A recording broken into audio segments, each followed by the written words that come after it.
Hello everyone, and welcome back to our channel.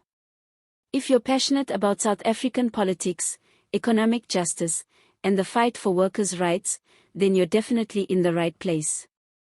Be sure to like this video, subscribe to the channel, and drop a comment below with your thoughts. Your voice matters here.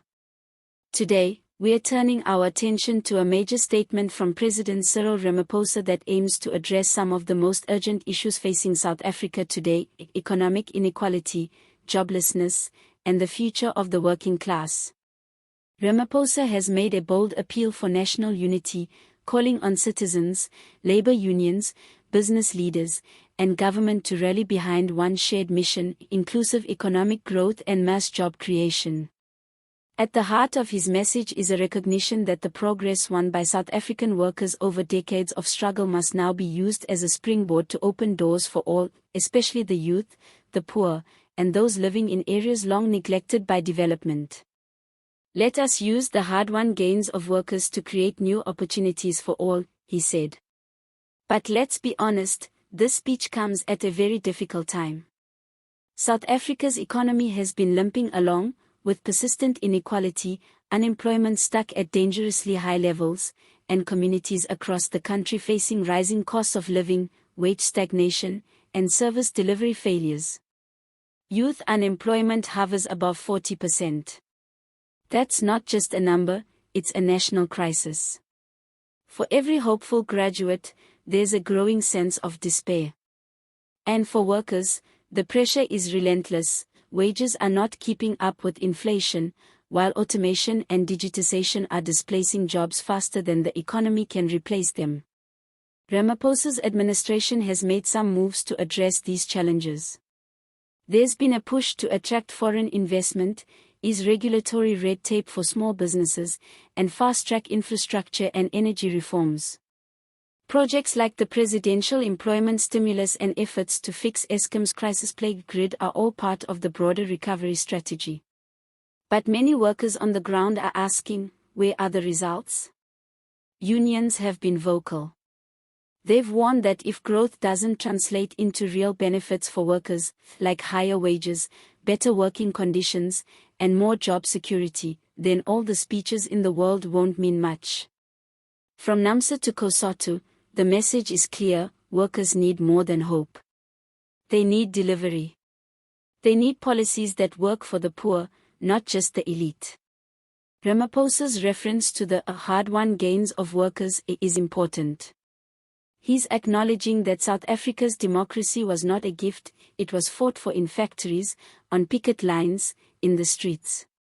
From the apartheid-era exploitation of black labor to the struggles of the post-1994 generation, workers have always been central to the story of this country. But the irony is that those very workers, many now elderly and without pensions, are still waiting to enjoy the fruits of the freedom they helped create. So, what does this renewed call for unity really mean? Ramaphosa is betting that South Africa can move forward not through protest and confrontation, but through collaboration. He wants business, labor, and government to sit at the same table and work together. But can this spirit of cooperation survive the hard economic realities on the ground?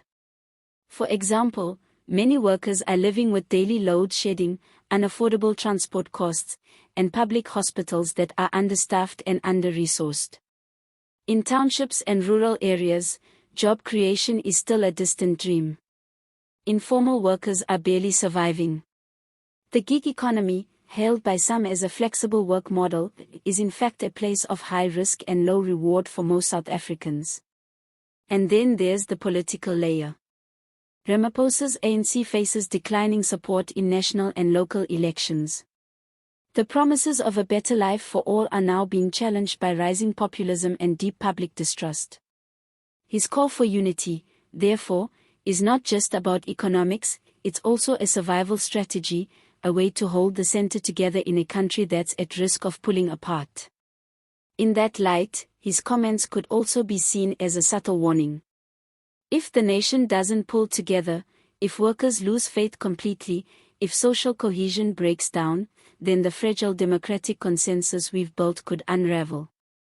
That's why inclusive growth isn't just a policy choice. It's a necessity. So where do we go from here?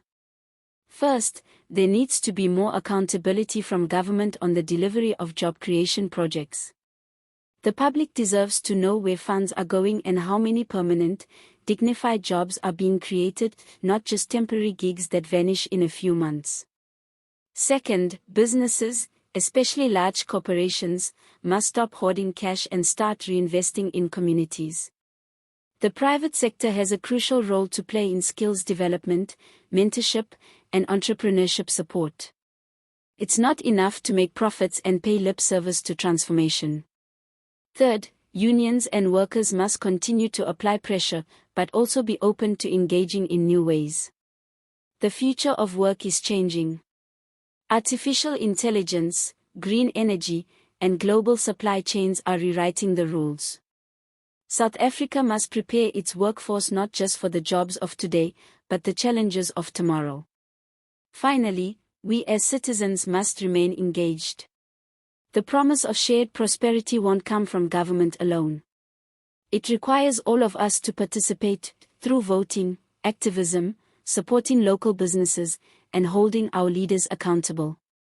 President Ramaphosa's message is a powerful one. But it must be backed by action. Unity, job creation, and inclusive growth can't remain buzzwords.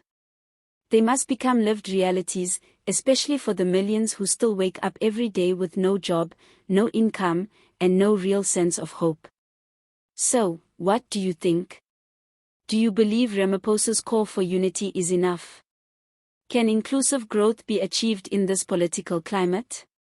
Is government doing enough to secure a better future for workers? We'd love to hear your thoughts, so drop a comment below and let's discuss. Thanks for watching. If you found this video insightful, please like and share it with others who care about South Africa's future. Don't forget to subscribe and hit the bell icon so you never miss an update on the stories that matter.